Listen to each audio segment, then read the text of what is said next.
Assalamualaikum warahmatullahi wabarakatuh. Yang terhormat kepada Bapak Ahmad Fauzan MSI selaku dosen pengampu mata kuliah Fikih Jinayah pada kelas HTNA. Sebelumnya Pak, perkenalkan nama saya Revina Faati Dikro dengan NIM 10324021. Nah, di sini saya ingin memaparkan 3 materi yang telah dibahas di kelas untuk memenuhi tugas UAS mata kuliah Fikih Jinayah. Nah, yang pertama itu ada materi hudud 1. Di dalam Islam sendiri, hukum pidana atau yang biasa disebut sebagai jinayah itu bertujuan untuk menjaga 5 hal penting seperti agama, akal, jiwa, keturunan, bahkan juga harta. Nah, salah satu bentuk hukum pidana atau jinayah yang paling tegas itu disebut sebagai jarimah hudud. Nah, jarimah hudud sendiri itu apa? Jarimah hudud sendiri ini dapat diartikan sebagai kejahatan yang hukumannya itu telah ditetapkan langsung oleh Allah Subhanahu wa Ta'ala dan tidak dapat diganggu gugat oleh manusia. Nah, di dalam materi ini juga dibahas mengenai 3 bentuk utama dari jarimah hudud. Seperti yang pertama itu ada zina. Nah, zina sendiri ini dapat diartikan sebagai hubungan badan antara perempuan dan laki-laki yang tidak terikat dalam pernikahan yang sah. Nah, zina sendiri itu dibagi menjadi 2, ada zina kecil, ada zina besar. Zina kecil atau majazi ini hal-hal yang mengarah ke zina, seperti bersentuhan, merayu, atau chattingan yang mengarah ke vulgar. Nah, sedangkan zina besar atau qat'i itu dapat diartikan sebagai zina yang melibatkan hubungan badan secara penuh atau penetrasi. Nah, dasar hukum yang mengatur mengenai zina ini telah disebutkan dalam Al-Quran dalam surat Al-Isra ayat 32 dan An-Nur ayat 2. Nah, syarat hukuman bagi pelaku itu pelaku harus sudah balik, berakal, sadar, dan pastinya tahu hukumnya. Harus juga ada pengakuan 4 kali atau 4 sanksi laki-laki yang adil dan yang melihat secara langsung perbuatan tersebut. Terus juga harus ada penetrasi sebagai buktinya. Nah, terus sanksinya apa perbuatan zina ini? Untuk sanksinya sendiri itu jika belum menikah, maka dapat dikenakan sanksi 100 cambukan ditambah dengan pengasingan 1 tahun. Nah, sedangkan jika sudah menikah itu dapat dikenakan sanksi dirajam atau dilempari batu hingga meninggal.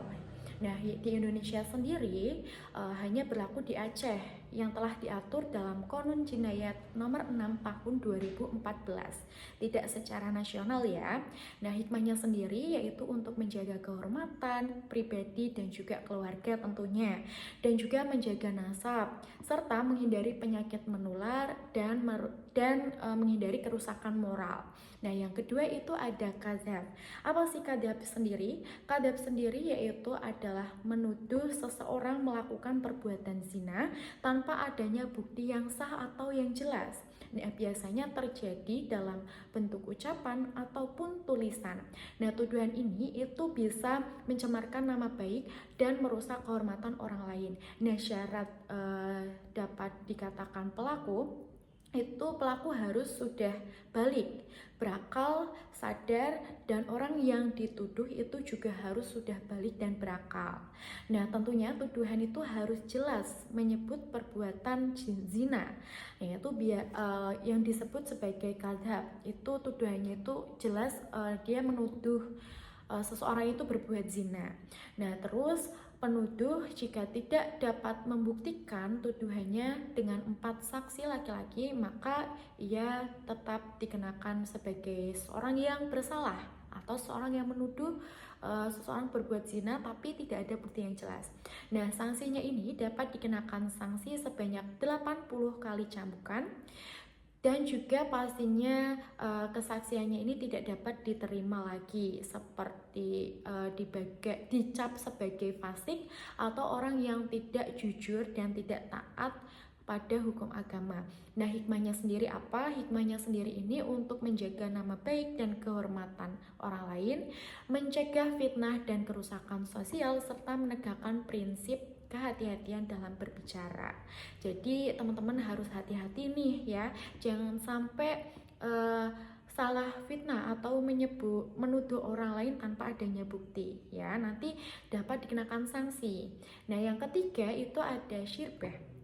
Syirbah sendiri ini dapat dikatakan sebagai mengonsumsi minuman keras atau tindakan minum minuman beralkohol atau khamar atau minuman yang memabukkan, baik sedikit ataupun banyak, yang bisa menyebabkan hilangnya akal dan juga kesadaran.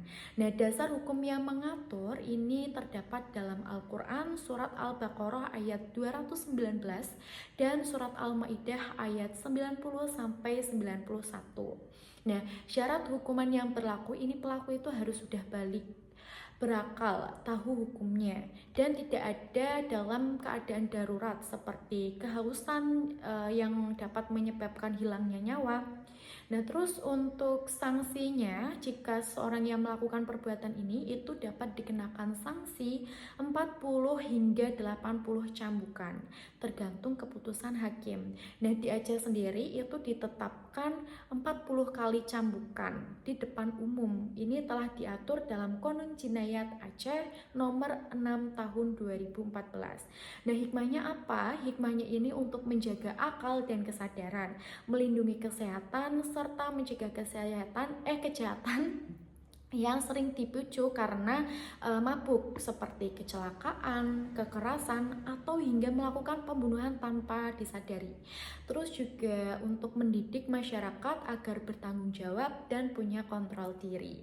Nah, terus untuk materi yang berikutnya itu hudud 2. Nah, di dalam materi hudud 2 ini itu membahas mengenai 4 jenis kejahatan berat dalam Islam seperti pencurian, murtad, pemberontakan, dan perampokan bersenjata. Nah, yang pertama pencurian atau yang bisa disebut sebagai sarikoh. Nah, sarikoh sendiri itu apa? Sarikoh sendiri itu dapat diartikan sebagai mencuri atau seseorang yang mengambil barang milik orang lain secara diam-diam tanpa izin dari tempat yang tergolong dijaga. Jadi dia mengambil diam-diam tanpa izin, itu sebagai mencuri. Nah, dasar hukumnya ini diatur dalam Al-Quran surat Al-Maidah ayat 38, yang artinya ini potonglah tangan pencuri laki-laki ataupun perempuan sebagai balasannya.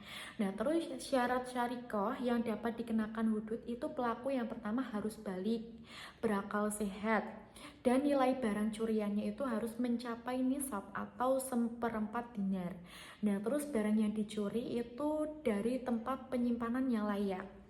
Nah, terus juga bukan milik bersama atau milik kerabat dekat dan tidak dalam kondisi darurat, misalnya kelaparan ataupun hal lain yang membuat ia harus mencuri. Nah, terus untuk sanksi yang mengatur sanksi perbuatan tersebut itu berupa potong tangan kanan untuk pencurian pertama. Namun jika diulangi, maka bisa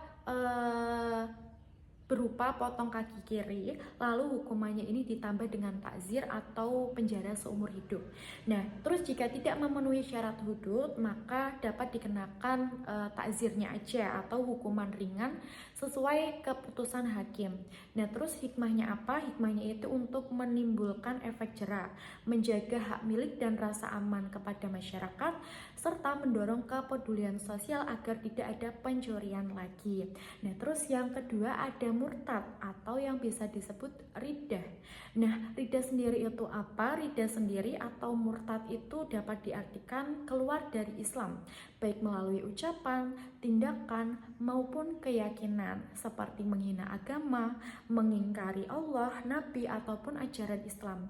Sujud selain kepada Allah juga itu termasuk murtad loh.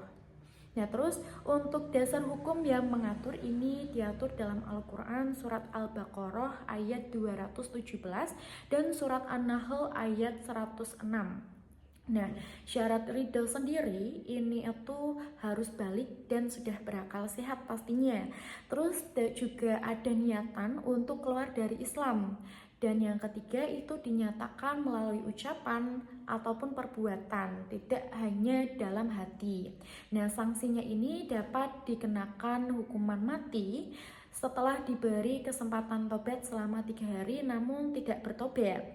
Nah, terus jika tidak memungkinkan maka dapat dihukum. Jika tidak memungkinkan untuk dihukum mati maka hanya dikenai takzir. Nah, terus juga untuk hukum tambahan bagi orang yang murtad ini bisa jadi kehilangan hak waris, hartanya juga disita, perkawinannya bisa aja batal, dan juga sanksi sosialnya itu tidak disolatkan jika ia wafat. Nah, hikmahnya ini apa? Hikmahnya ini untuk menjaga kesatuan umat Islam tentunya ya, serta menegakkan komitmen terhadap prinsip agama dan mencegah penyebaran pemikiran sesat. Nah, terus yang ketiga itu ada pemberontakan atau yang biasa disebut dengan buhah. Nah, terus itu apa artinya? Pemberontakan ini itu dapat diartikan sebagai pemberontakan terhadap pemimpin atau pemerintahan yang sah dengan kekuatan dan bertujuan untuk menjatuhkan kekuasaan tersebut meski pelakunya ini masih muslim. Nah, terus dasar hukumnya ini yang mengatur tuh apa? Dasar hukum yang mengatur mengenai perbuatan ini itu diatur dalam Al-Quran surat Al-Hujarah ayat 9. Yang terus untuk syarat buha sendiri ini tuh harus ada niat menentang penguasa yang sah, menggunakan kekuatan nyata seperti ia menggunakan senjata, pasukan atau yang lainnya. Terus pemberontakan juga dilakukan dengan alasan meskipun salah tafsiran. Nah, terus untuk sanksi dari perbuatan ini apa? Sanksinya sendiri ini tuh jika membunuh atau merusak maka dapat dihukum mati. Jika hanya memberontak tanpa membunuh bisa dimaafkan atau dikenai takzir. Namun jika melakukan dosa lain selama buhah seperti zina atau mencuri, jadi dia melakukan dosa lain yang menjadi pemberat. Nah, ini maka hukumannya itu sesuai dengan perbuatannya.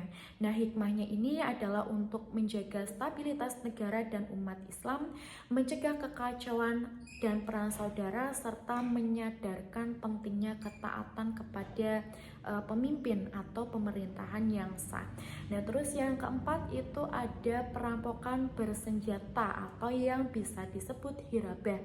Nah, hirabah sendiri ini tuh dapat diartikan sebagai perampokan atau penyerangan bersenjata baik di jalan ataupun di tempat-tempat lain, disertai dengan kekerasan, ancaman, bahkan pembunuhan.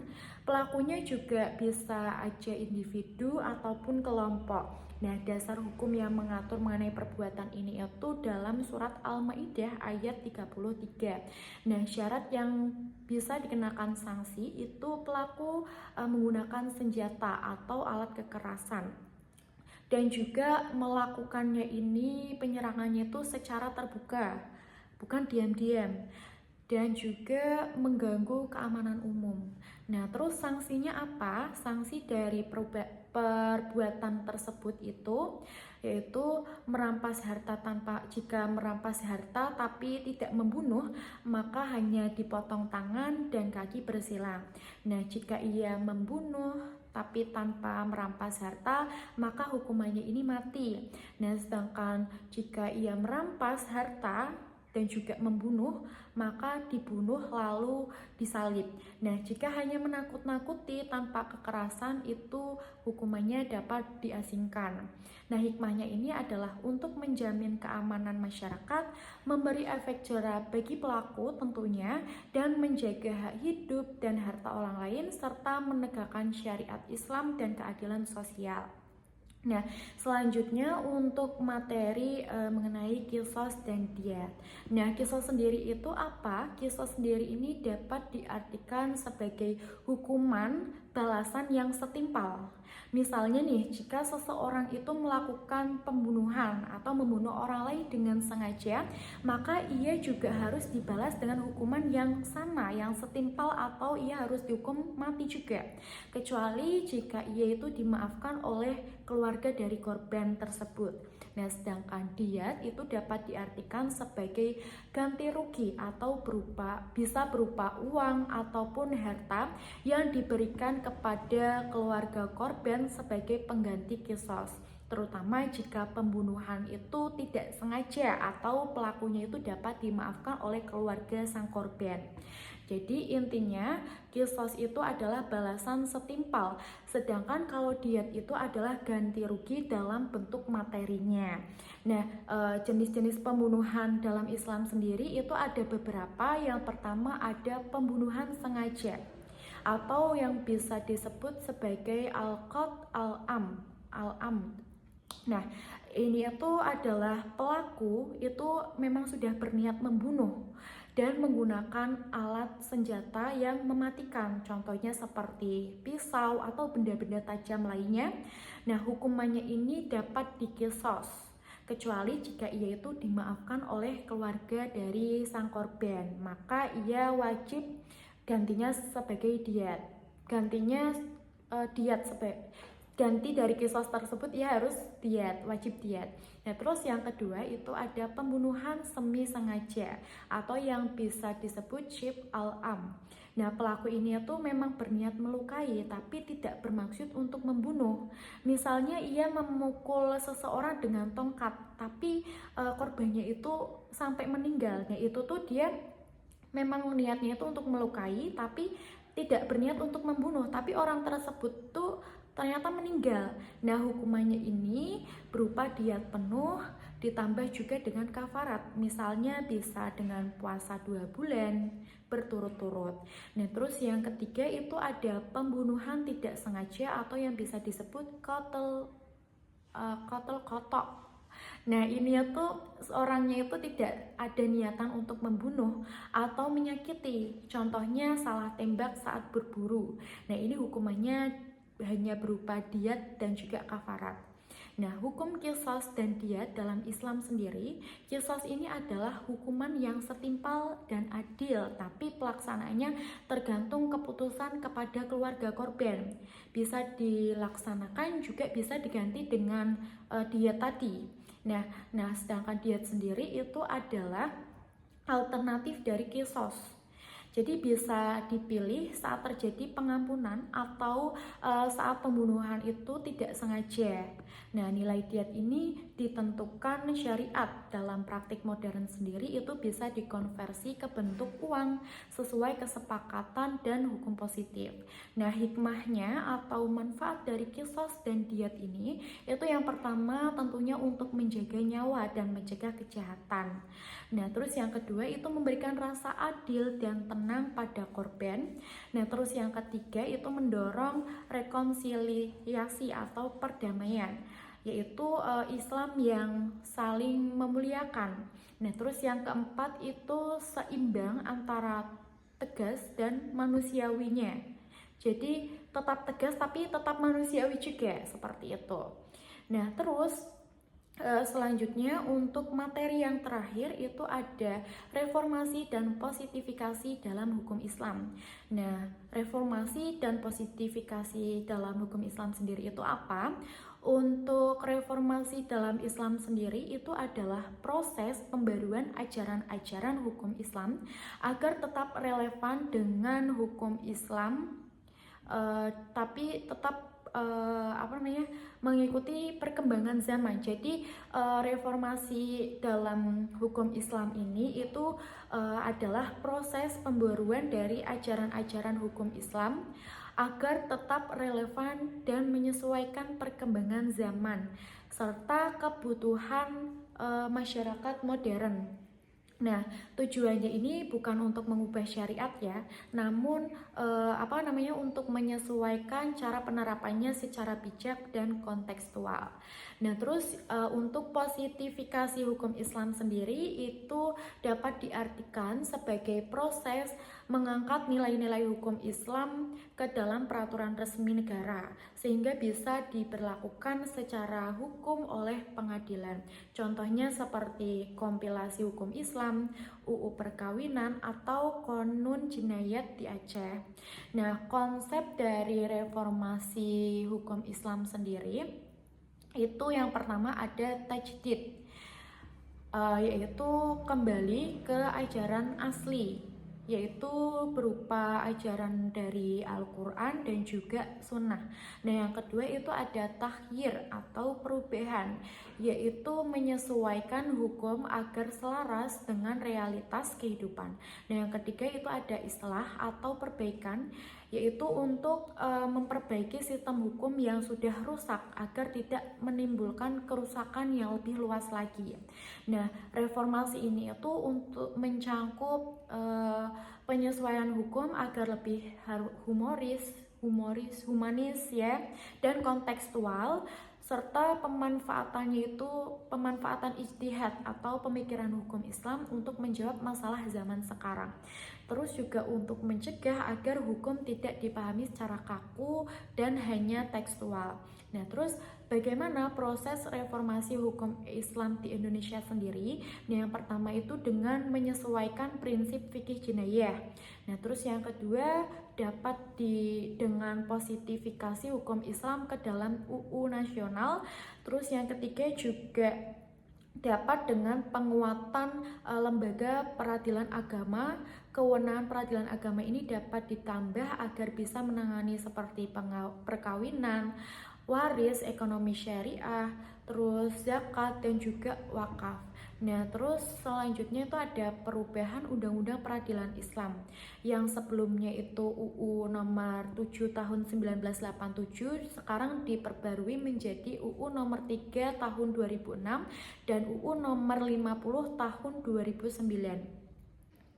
Oke, saya lanjut. Mohon maaf tadi baterainya sempat habis ya, sempat lowbat. Jadi harus terjeda. Jadi kesimpulan dari materi yang ketiga atau yang terakhir ini itu reformasi dan positifikasi hukum Islam di Indonesia itu adalah sebagai upaya agar hukum Islam ini itu tetap bisa diterapkan secara sah dalam sistem hukum nasional tanpa kehilangan nilai-nilai ajaran yang sesungguhnya. Nah, tujuannya ini agar syariat Islam ini bisa hidup berdampingan dengan hukum nasional dan masyarakat muslim itu terlindungi hak-haknya, serta penegakan hukum bisa dilakukan dengan adil, fleksibel, dan manusiawi. Nah, mungkin itu saja yang dapat saya sampaikan mengenai materi yang telah disampaikan di kelas. Yang saya pahami, kurang lebihnya mohon maaf. Apabila ada salah kata mohon maaf. Wassalamualaikum warahmatullahi wabarakatuh.